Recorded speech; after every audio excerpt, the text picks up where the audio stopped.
옛적에 바벨론 왕 느부갓네살에게 사로잡혀 바벨론으로 갔던 자들의 자손들 중에서 노임을 받고 예루살렘과 유다 도로 돌아와 각기 각자의 성읍으로 돌아간 자 곧 스룹바벨과 예수아와 느헤미야와 스라야와 느엘라야와 모르드게와 빌산과 미스발과 비그에와 르움과 바하나 등과 함께 나온 이스라엘 백성의 명수가 이러하니 바로스 자손이 2712명이요 스바다 자손이 372명이요 아라 자손이 775명이요 바암모압 자손 곧 예수아와 요압 자손이 2812명이요 엘람 자손이 1254명이요 삿두 자손이 945명이요 삭게 자손이 760명이요 바니 자손이 642명이요 부베 자손이 623명이요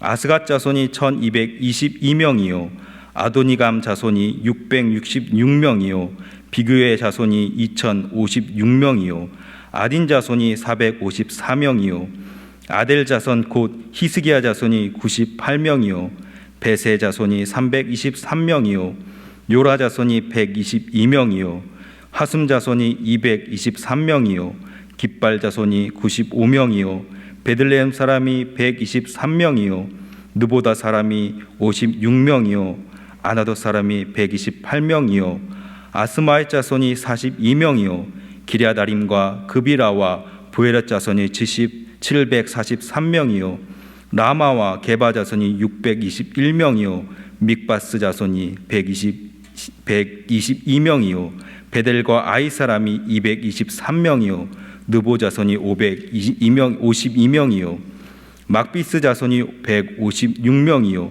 다른 엘람 사람이 1254명이요 하림 자손이 320명이요 로드와 하딕과 오노 자손이 725명이요 여리고 자손이 345명이요 스나 자손이 3630명이었더라. 제사장들은 예수아의 집 여다야 자손이 973명이요 임멜 자손이 1052명이요 바솔 자손이 1247명이요 하림 자손이 1017명이었더라. 레이 사람은 호다위야 자손 곧 예수아와 감멜 자손이 74명이요 노래하는 자손은 아삽 자손이 128명이요 문지기의 자손들은 살룸과 아델과 달문과 악굽과 하디다와 소베 자손이 모두 139명이었더라. 느비딤 사람들은 시아 자손과 하수바 자손과 다바옷 자손과 게로스 자손과 시아 자손과 바돈 자손과 르바나 자손과 하가바 자손과 악굽 자손과 하갑 자손과 사몰레 자손과 하난 자손과 깃델 자손과 가알 자손과 르아야 자손과 르신 자손과 느고더 자손과 갓삼 자손과 우사 자손과 바세야 자손과 베세 자손과 아스나 자손과 무님 자손과 느부심 자손과 박북 자손과 하그바 자손과 하룰 자손과 바슬롯 자손과 무이다 자손과 하르사 자손과 바르고스 자손과 시스라 자손과 데마 자손과 느시아 자손과 하디바 자손이었더라. 솔로몬의 신하의 자손은 소대 자손과 하소베렛 자손과 부르다 자손과 야알라 자손과 다르곤 자손과 깃델 자손과 스바다 자손과 하딜 자손과 보게렛 하스바임 자손과 아미 자손이니 모든 느디밈 사람과 솔로몬의 신하의 자손이 392명이었더라. 데멜라와 델하르사와 그룹과 아단과 임멜에서 올라온 자가 있으나 그들의 조상의 가문과 선조가 이스라엘에 속하였는지 밝힐 수 없었더라. 그들은 들라야 자손과 도비야 자손과 느고다 자손이라 모두 652명이요 제사장 중에는 하바야 자손과 학고스 자손과 바르실레 자손이니 바르실레는 길앗 사람 바르실레의 딸 중에 한 사람을 아내로 삼고 바르실레의 이름을 따른 자라. 이 사람들은 계보 중에서 자기 이름을 찾아도 얻지 못하므로 그들을 부정하게 여겨 제사장의 직분을 행하지 못하게 하고 방백이 그들에게 명령하여 우림과 둠밈을 가진 제사장이 일어나기 전에는 지성물을 먹지 말라 하였느니라. 온 회중의 합계가 42,360명이요 그 외에 남종과 여종이 7,337명이요 노래하는 남녀가 200명이요 말이 736이요 노새가 245요 낙타가 435요 나귀가 6,720이었더라. 어떤 족장들이 예루살렘에 있는 여호와의 성전터에 이르러 하나님의 전을 그곳에 다시 건축하려고 예물을 기쁘게 드리되 심 잘하는 대로 공사하는 금고에 드리니 금이 6만 1,000 디릭이요 은이 5천만이요 제사장의 옷이 100벌이었더라. 이에 제사장들과 레위 사람들과 백성 몇과 노래하는 자들과 문지기들과 느디님 사람들이 각자의 성읍에 살았고 이스라엘 무리도 각자의 성읍에 살았더라. 아멘. 지난 시간에 에스라 1장 말씀을 통해서 바벨론에 포로된 이스라엘 백성들이 귀환하는 장면을 함께 나누었습니다. 에스라서 전체를 포괄하는 배경은 하나님의 백성이 이방 나라의 포로가 되었다는 것입니다. 이것은 바벨론 때뿐만 아니라 이미 이전에 아수르에 의해 북이스라엘은 계속해서 적게는 수만이 또 많게는 수십만 명이 포로로 끌려갔었습니다. 그리고 종국에는 북이스라엘은 멸망하였죠. 남유다의 형편도 좋지는 않았습니다. 히스기야 왕 때 이 아수르가 남유다를 쳐들어와서 20만 명이 넘는 사람들을 잡아갔습니다. 후에 아수르는 멸망했지만 이렇게 끌려간 수십만의 사람들이 조국으로 돌아왔다는 기록은 존재하지 않습니다. 그런데 또 바벨론이 등장하죠. 이 바벨론에 의해서 세 차례나 남유다 사람들은 인구의 3분의 1 정도가 포로로 끌려갑니다. 그 외에도 뿔뿔이 흩어진 사람의 수는 헤아릴 수가 없었습니다. 돌아가는 상황이 보이는 현상이 완전히 망한 것처럼 보이는 더 이상 회복을 기대할 수 없는 상태, 그 정도로 이스라엘은 무너졌습니다. 그렇게 70년의 시간이 흐른 것이죠. 비록 하나님께서는 예레미야 선지자를 통해 분명히 돌아올 것을 말씀하셨지만 이 상황이 이렇게 돌아가는데 과연 누가, 얼마의 사람들이 이 약속을 기대하며 살았을까요? 우리가 그 시대를 살았다면 우리는 하나님의 말씀을 상황과 환경에 굴하지 않고 계속 붙잡을 수 있었을까요? 그런데 정말로 반전이 일어납니다. 역사를 주관하시는 하나님께서 바벨론을 이은 바사 제국의 왕 고레스를 통해 돌아갈 길을 여십니다. 돌아가기를 원하는 자들에게 자유를 선포하신 것입니다. 역사의 전면에서 보기에는 이 자유의 선포가 귀한 명령이 바레스 왕 고레스의 칙명에 의한 것처럼 보이지만 그러나 성경은 분명하게 밝힙니다. 이 모든 일은 역사를 주관하는 하나님에 의해서, 하나님의 뜻에 의해서 일어나는 것임을 말하고 있습니다. 그래서 1장 1절에서는 여호와께서 예레미야 입을 통하여 하신 말씀을 이루게 하시려고 라는 단서를 밝히고 있는 것이죠. 그리고 이 귀환에 대한 칙령을 온 나라에 공포하는 고레스의 마음을 감동시켰다라고 말씀하고 있습니다. 실제로 귀환에 대하여 말하는 것, 그리고 그 귀환의 귀한 영이 행동으로 옮겨지는 모든 것은 고레스에 의한 것, 고레스 자신이 하는 것처럼 보이지만은 성경은 그 배후에 계신 하나님, 진짜 이 명령을 선포하는 것이 누구인가? 그분은 하나님이라는 사실을 분명하게 말하고 있는 것입니다. 그래서 에스라 1장은 하나님의 백성인 이스라엘이 다시 예루살렘으로 돌아오게 되는 장면을 이야기하면서 표면에 드러나는 것 외에 그 뒤에 숨겨진 거대한 진실, 이 모든 것이 하나님의 뜻이었고 하나님의 계획 아래서 단 한순간도 멈추지 않고 지금까지 진행되어 온 하나님의 역사라는 것을 설명하고 있는 것입니다. 그런데 그것은 단순히 믿는 자들에 의해서만 이해되는 것이 아니라 온 세상의 역사에 기록되게, 그래서 고레스의 입을 통하여 말씀하심으로 역사의 실질적인 주체는 사람이 아니라 하나님이란 사실을 다시금 그들의 백성에게 또 세상에게 선포하는 매우 중요한 교훈을 우리에게 말씀하고 있는 것입니다.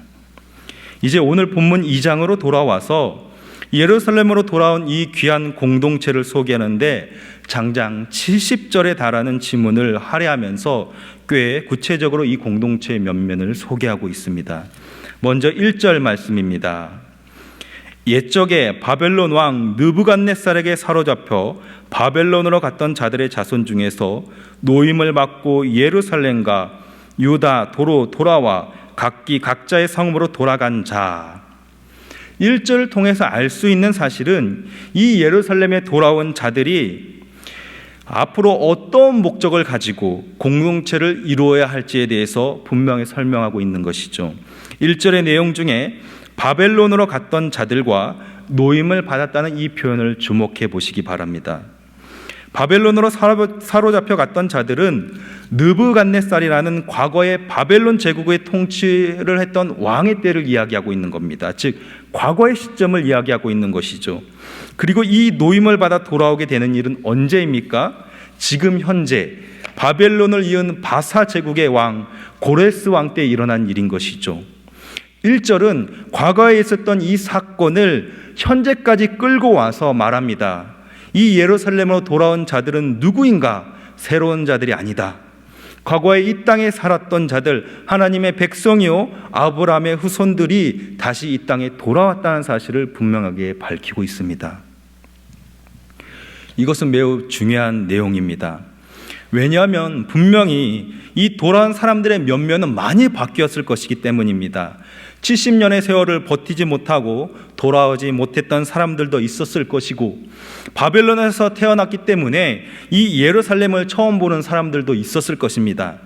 그들의 면면은 바뀌었을지 몰라도 한 가지 바뀌지 않은 것이 있는데 그것은 바로 하나님이라는 것입니다.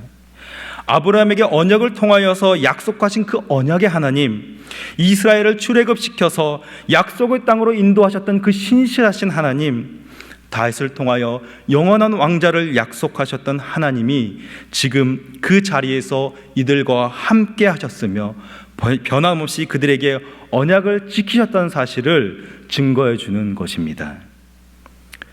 세월 앞에 장사 없다는 이야기가 있죠. 시간 앞에 변하지 않는 것은 없습니다. 뜨거웠던 사랑도 변하죠. 미움과 원망도 시간이 지나면 변합니다. 인간이 아무리 훌륭한 업적을 세웠어도 시간이 지나면 그 모든 것은 현재에 비해서 볼품없는 과거의 영광일 뿐입니다. 그런데 하나님은 변하지 않죠. 과거에 계셨던 그 하나님, 오늘 현재에도 우리와 함께 하시고 미래에 또 우리의 후손들과도 함께 하시는 그 하나님, 하나님의 신실하심은 그분이 말씀하시는 것들이 시간과 공간에 구애받지 않고 반드시 이루어질 것이라는 확신을 우리 가운데 심어주는 것입니다. 이 예루살렘으로 돌아온 공동체의 소망은 바로 거기에 있는 것입니다. 그런데 문제가 있습니다. 이 공동체는 비록 돌아오기는 했지만 독립하여 돌아온 것이 아니라는 것입니다. 이스라엘 백성들의 예루살렘 귀환은 바벨론이라는 나라가 없어졌기 때문에 이루어진 것이 아닙니다. 물론 하나님의 섭리 아래서 이루어진 것이지만 고레스 왕의 관용 정책에 의해서 이들은 고향으로 돌아오게 된 것이죠. 이들은 예루살렘으로 돌아왔지만 국가적인 회복을 추구할 수는 없습니다. 그것은 반란이기 때문이죠.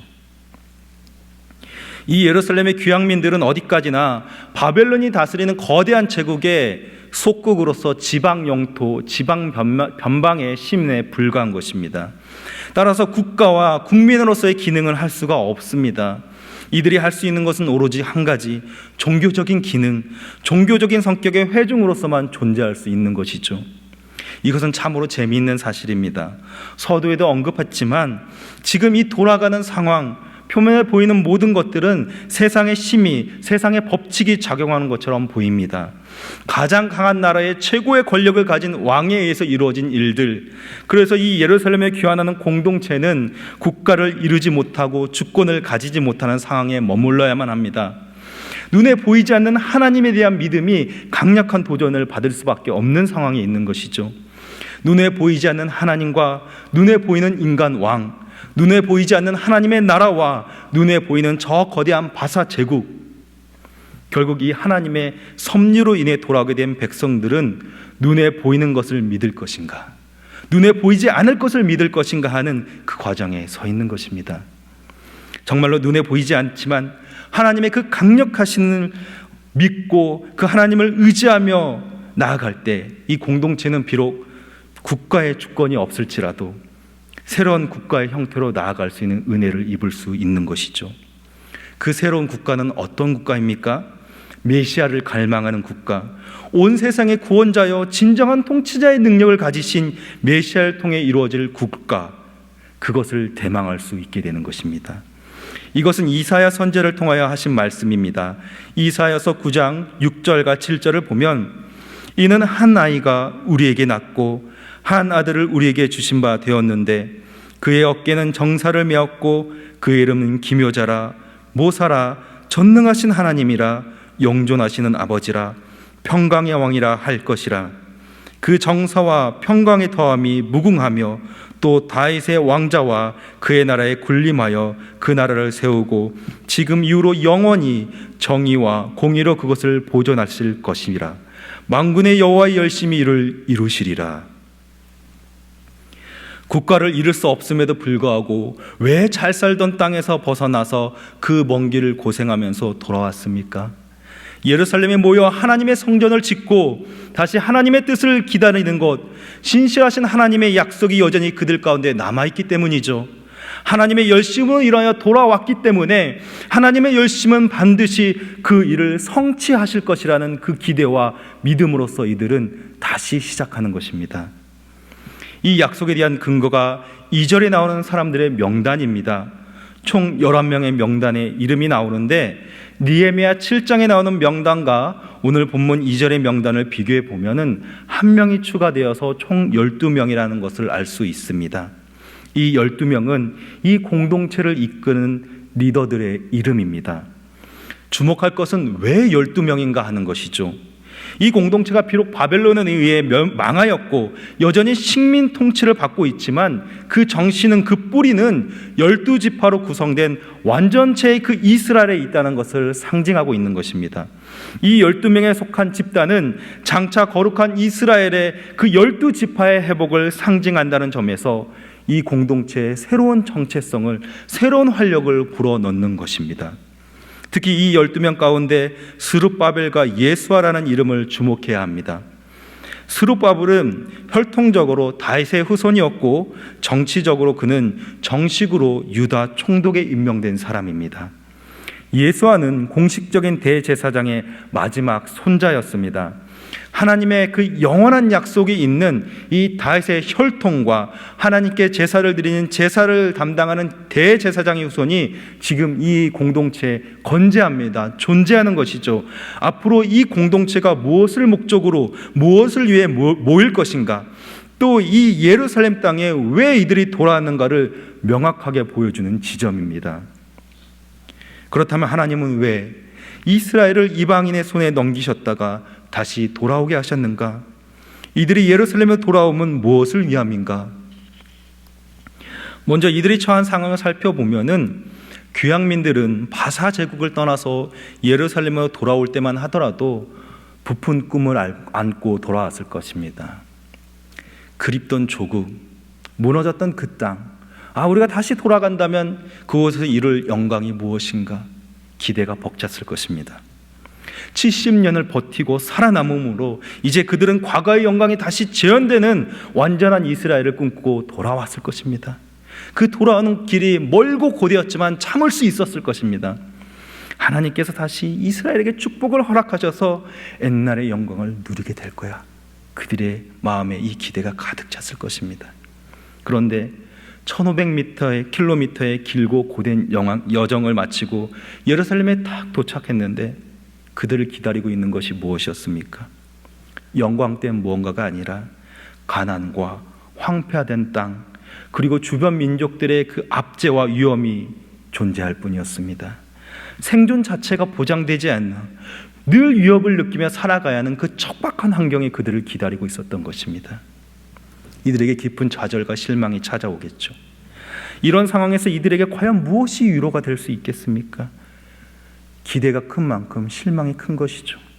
눈에 보이는 것은 무너지고 황폐화되어 내일을 장담할 수 없는 현실 가운데 있는데 이들은 무엇으로 위로를 받을 수 있을까?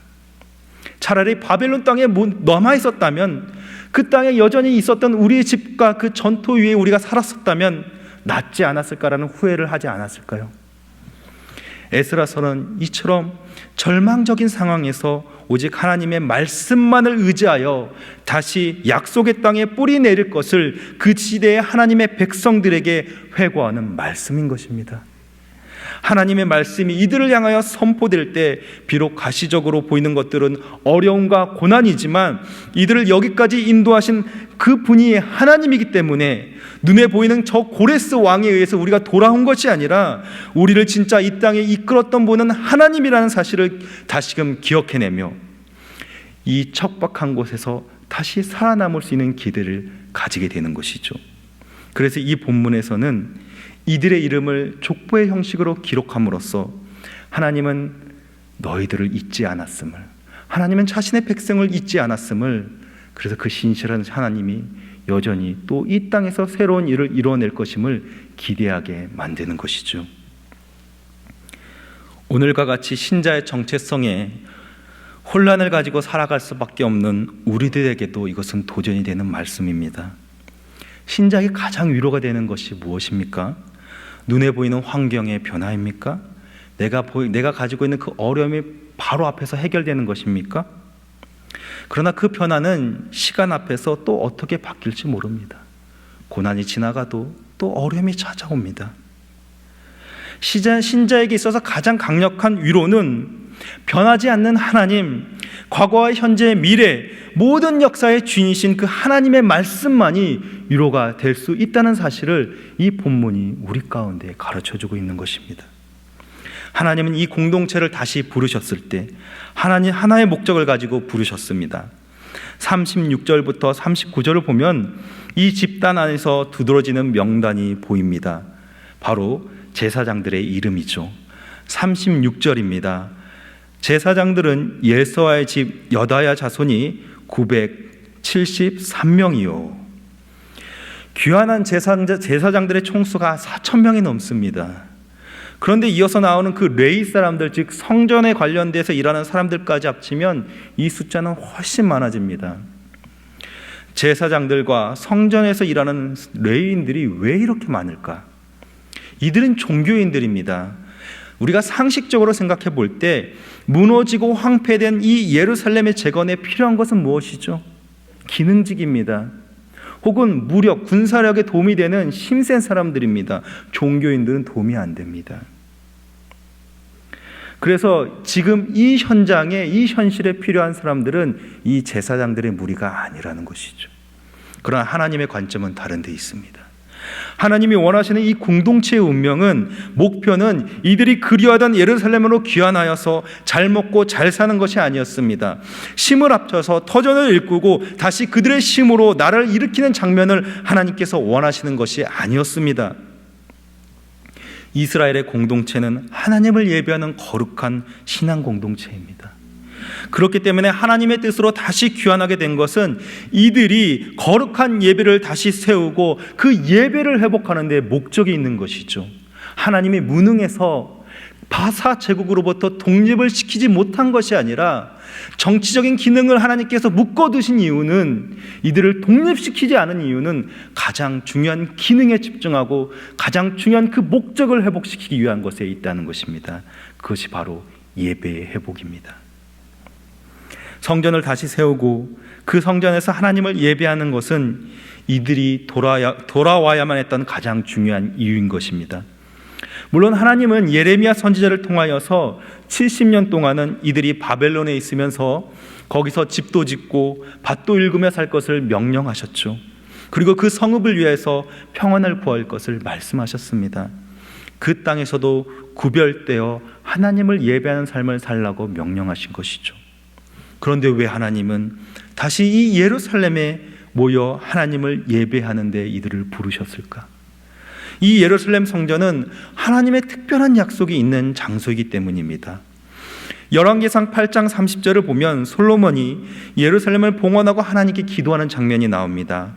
그 기도의 내용을 살펴보면 주의 종과 주의 백성 이스라엘이 이곳을 향하여 기도할 때 주는 그 간구함을 들으시되 주께서 계신 곳 하늘에서 들으시고 들으시사 사하여 주옵소서. 이스라엘 백성들에게 이 예루살렘 성전이 얼마나 특별하고 중요한가. 다니엘의 예를 보면은 바벨론에서 하루에 3번 예루살렘에 있는 그 방향을 향해서 늘 다니엘은 창문을 열고 기도했습니다. 하나님은 무소불위하시죠. 어디에나 계신 하나님이지만 이 고향을 잃은 자들, 특히 그들의 잘못으로 인하여서 하나님께 죄를 지어 무너진 이들에게 하나님께서 하신 그 약속, 반드시 이 성전을 통하여 우리의 기도를 들으시고 죄를 사하여 주실 것이라는 그 기대를 이들은 잊을 수 없는 것입니다. 언약이 기억되는 장소, 언약이 보존되는 장소로서 그들이 하나님을 향하여 긍휼을 얻을 수 있는 그 장소가 예루살렘 성전이었던 것이죠. 그것은 단지 이스라엘 자손들에게만 유효한 것이 아닙니다. 이 성전은 장차 오실 메시아 예수 그리스도를 상징하기 때문입니다. 예수님은 자신이 직접 대제사장이 되시고 또한 제물이 되심으로써 하나님께 드려질 가장 완전한 제사를 드리십니다. 그 완전한 제사로 인하여서 오늘 신약시대의 우리들은 하나님의 긍휼을 입을 수 있으며 하나님을 향하여 그 언약 안에서 부르심을 입을 수 있게 된 것이죠. 그리고 그 모든 것을 이루신 예수님의 죽으심으로 성전의 휘장이 위에서부터 아래로 찢어졌습니다. 건물인 성전의 기능은 끝나고 이제 완전한 성전인 하늘나라의 지성소가 더 분명하게 드러나게 되는 것이죠. 예수님께서는 자신의 목숨을 내놓은 그 제사를 가지고 하늘 성전으로 올라가셔서 하나님께 가장 완전한 제사를 드림으로써 장차 우리에게 죽지 않을 부활의 소망을 허락하신 것입니다. 그래서 이 성전은 예수님이 오시기 전까지 보존되어야 하고 또 바로 세워져야만 했습니다. 이스라엘 백성들에게는 하나님의 은혜의 상징이며 긍휼의 회복을 기대할 수 있는 자리가 이 예루살렘 성전입니다. 그것이 예수 그리스도로 이어져서 이제는 예수를 통하여서 이 땅에 성전이 필요 없이 언제든지 하나님의 은혜를 기대하고 긍휼의 회복을 누릴 수 있는 자리로 바뀌게 되는 것이죠. 그렇기 때문에 돌아온 공동체에게 반드시 제사, 그것도 예루살렘 성전에서 드려야 되는 제사가 중요한 것입니다. 예루살렘의 성전이 회복되고 그곳에서 거룩하고 온전한 제사가 회복되어야만 이 공동체는 진정한 하나님의 은혜, 하나님으로부터 제공되는 그 회복을 경험할 수 있게 되는 것이죠. 그래서 59절에서 63절을 보면은 자신들이 이스라엘 자손임을 입증하지 못하는 사람들을 기록하고 있는데, 이것은 이들이 예루살렘 성전을 회복하고 거룩하고 온전한 예배를 드리기 위해서 반드시 필요한 절차입니다. 반드시 혈통의 순수함이 보존되어야 하는 것입니다. 아브라함과 다윗의 자손에는 증거가 있어야만 하는 것이죠. 무슨 말입니까? 과거 가나안 땅에서 구별되지 못하고 타락했던 자신들의 잘못을, 그래서 분별 없이 하나님이 아니라 이방 신들에게 제사를 드렸던 그것들을 모두 돌이켜서 그들 안에 있는 작은 불순물까지 경계하면서 혈통이 증명되지 못한 사람들을 따로 구별합니다. 예배의 온전함을 회복하기 위해서.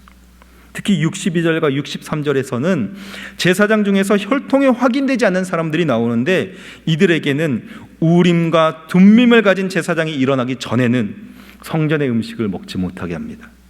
왜냐하면 이들을 통하여서 성전에서 드리는 모든 제사가 부정하게 될 것을 경계한 것입니다. 예배 회복에 있어서 가장 작은 것조차도 이 예배 회복에 방해되는 것들을 제거한 것이죠. 우림과 둠밈은 제사장이 하나님의 뜻을 물을 때 사용했던 제비뽑기를 말합니다. 즉 무슨 말이냐면 하나님의 뜻에 합하여 하나님의 뜻에 허락이 될 때까지 이들은 이 회중 안으로 들어올 수가 없는 것이죠. 지금 이들에게 있어서 가장 중요한 것은 우리가 무엇을 하느냐가 아니라 하나님의 뜻에 맞는가, 이것이 가장 중요한 것입니다. 하나님의 부르심을 받은 자들, 하나님을 예배하는 공동체에 있어서 이것은 가장 중요한 전제입니다. 우리가 하나님을 믿기 때문에 무엇을 하는가가 중요한 것이 아니라 우리가 하나님의 뜻을 헤아리고 있는가? 이것이 가장 중요하다는 것입니다. 이들이 이제 돌아와서 예배의 회복을 갈망하는데 절대로 잊지 않으려고 몸부림쳤던 그것은 하나님의 뜻입니다. 그래서 과거에 하나님께서 모세를 통해 준 그 명령대로 제사를 회복하려고 하는데 작은 부정함도 이 제사에 들어오지 못하도록 철저하게 경계하면서 예루살렘 성전의 그 재건을 준비하였던 것이죠. 회복을 위한 준비에 가장 필요한 것은 다름이 아니라 하나님의 뜻에 합당하게 행함, 하나님의 말씀을 경청하면서 내 의지가 아니라 내 판단이 아니라 하나님이 말씀하시는 그 원리가 나를 지배하고 하나님의 생각이 나를 지배하는 것, 이것이 회복을 갈망하는 공동체의 가장 중요한 목표이며 가장 중요한 것이라는 것입니다. 오늘 본문을 통하여서 우리에게 적용되는 몇 가지를 생각하며 말씀을 정리하고자 합니다. 첫째는 우리는 과연 무엇을 보는가 하는 것입니다. 우리의 눈에 익숙하고 우리가 적나라하게 노출된 그 현실을 보고 있는가, 아니면 그 배후에 계신 하나님을 보고 있는가, 우리는 한 번 더 생각해 봐야 합니다. 지금 전 세계적으로 큰 혼란의 시기를 보내고 있습니다. 그 어떤 나라도 그 어떤 정부도 이 일에 대해서 완전한 통제를 못하고 있죠. 아무리 강력한 세상의 권력도 사실 역사의 진짜 주인 앞에서는 아무것도 아니라는 사실이 명백하게 드러나고 있습니다. 우리의 현실은 이것이죠. 그래서 모든 사람들이 불안과 공포에 떨 때 우리는 여전히 그 역사의 현주소를 붙잡고 계신 하나님의 손을 볼 수 있어야 합니다. 눈에 보이는 고레스 왕이 모든 것을 통제하는 것이 아니라 하나님의 영이 그 고레스조차 움직였다는 사실을 통하여서 오늘 이 현실의 혼란과 비참함 앞에서 하나님은 여전히 그 통제력을 가지고 계시며 오히려 세상의 군왕들의 허실과 무능력 앞에서 진짜 능력자가 누구인가를 드러내고 있는 그 현장을 우리는 바라볼 수 있어야 하는 것이죠. 둘째는 회복을 위한 준비를 해야 한다는 것입니다. 하나님은 반드시 예배를 회복시키실 것입니다. 그러나 예배가 회복되기 전에 우리가 물어야 할 것은 과연 하나님이 원하시는 예배는 무언가 하는 것입니다. 말라기서 1장 10절을 보면 하나님은 온전치 못한 제사를 경멸하시면서 성전의 문을 닫았으면 좋겠다고 말씀하십니다. 어쩌면 오늘 한국교회가 모여서 드리는 이 예배의 현실,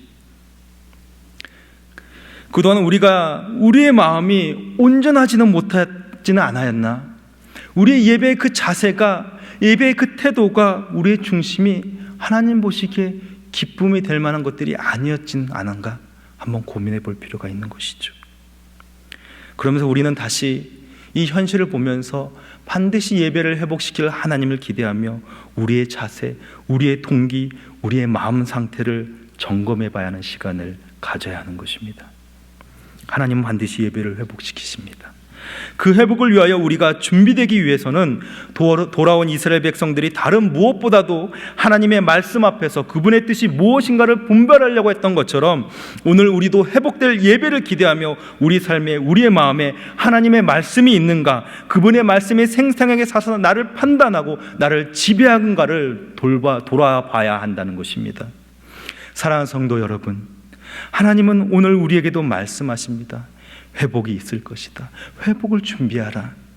오늘 말씀을 통하여서 철저하게 우리가 회복되어야 할 것들을 되돌아보시고 하나님 말씀 앞에 겸손하게 머리 숙이며 그 회복하실 하나님을 기대하는 여러분들 되기를 예수님의 이름으로 소망합니다.